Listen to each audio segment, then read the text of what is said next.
Assalamualaikum warahmatullahi wabarakatuh. Selamat pagi anak-anak. Bagaimana kabar kalian hari ini? Semoga kita semua selalu diberikan nikmat kesehatan serta kesempatan dalam melakukan aktivitas kita sehari-hari.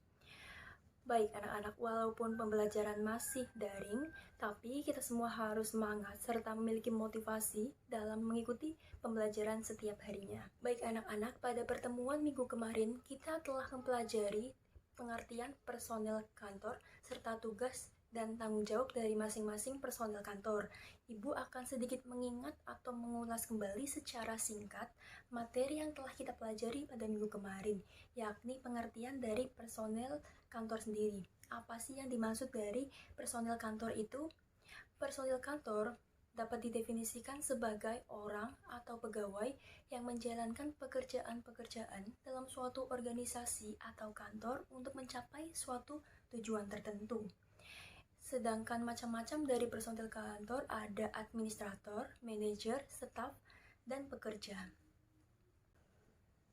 Baik anak-anak, pada pagi hari ini kita akan melanjutkan materi yang telah kita pelajari kemarin, yakni hari ini akan mempelajari tentang syarat dalam menyusun personel administrasi. Jadi, dalam setiap personel dalam suatu organisasi atau kantor memiliki tugas dan tanggung jawab masing-masing. Maka dari itu, setiap personel kantor harus memenuhi syarat sesuai dengan bidang dan pekerjaannya. Lalu, kira-kira apa aja sih persyaratan yang harus dimiliki oleh seorang personil administrasi? Yakni yang pertama ada persyaratan pengetahuan. Persyaratan pengetahuan adalah syarat-syarat yang mencakup pengetahuan yang mendasari sesuatu profesi tertentu. Instrumen untuk menentukan syarat pengetahuan ini hingga saat ini diukur dengan tingkat jenjang pendidikan, yakni dengan menunjukkan apa yang disebut dengan STTB atau ijazah.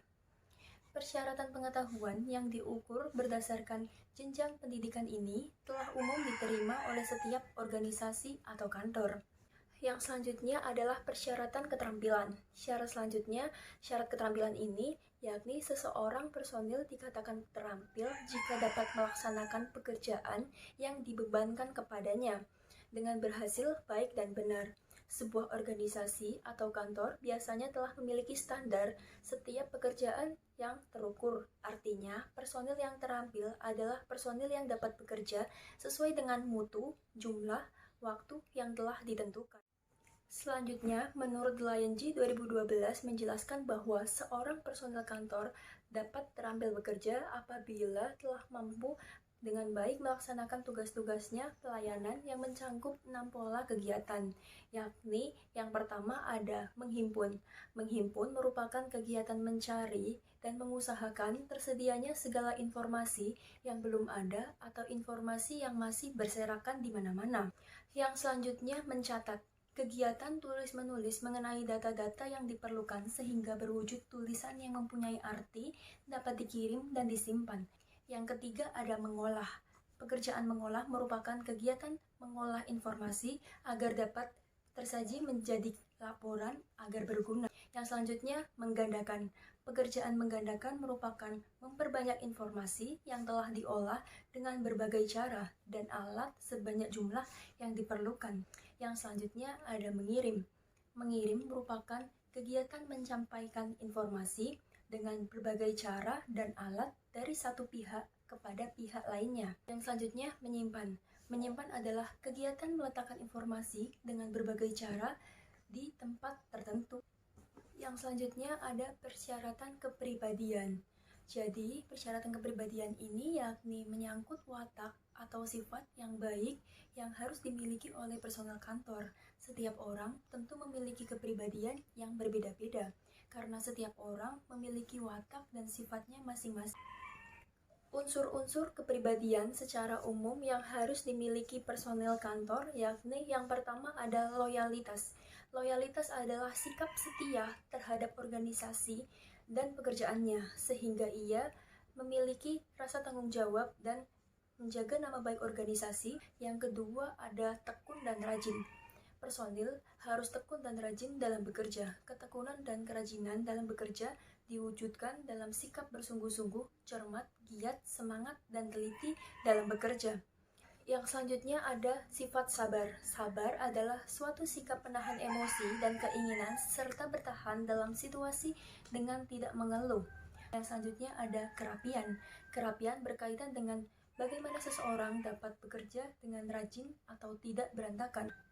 Yang terakhir, dapat menyimpan rahasia. Kemudian yang selanjutnya, pengadaan personil kantor.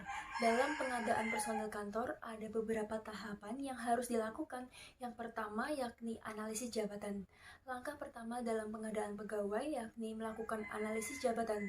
Analisis jabatan adalah kegiatan mempelajari dan menyimpulkan keterangan-keterangan ataupun fakta-fakta yang berkaitan dengan jabatan secara sistematis.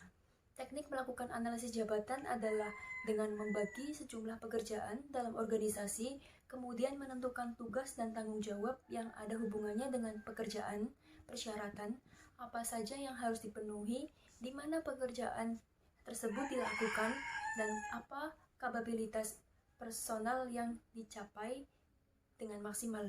Kemudian yang kedua ada rekrutmen. Setelah melakukan analisis jabatan, maka akan diketahui persyaratan personel yang bagaimana yang sesuai dengan jabatan tersebut. Berdasarkan hal tersebut, maka selanjutnya dapat dilakukan rekrutmen. Penarikan atau rekrutmen ini adalah proses pencarian dari pemikatan calon karyawan atau pelamar yang mampu untuk melamar sebagai karyawan. Yang terakhir ada seleksi. Seleksi adalah proses yang dilakukan untuk memilih dari sekelompok pelamar yang memenuhi kriteria. Seleksi untuk posisi yang tersedia berdasarkan kondisi yang ada.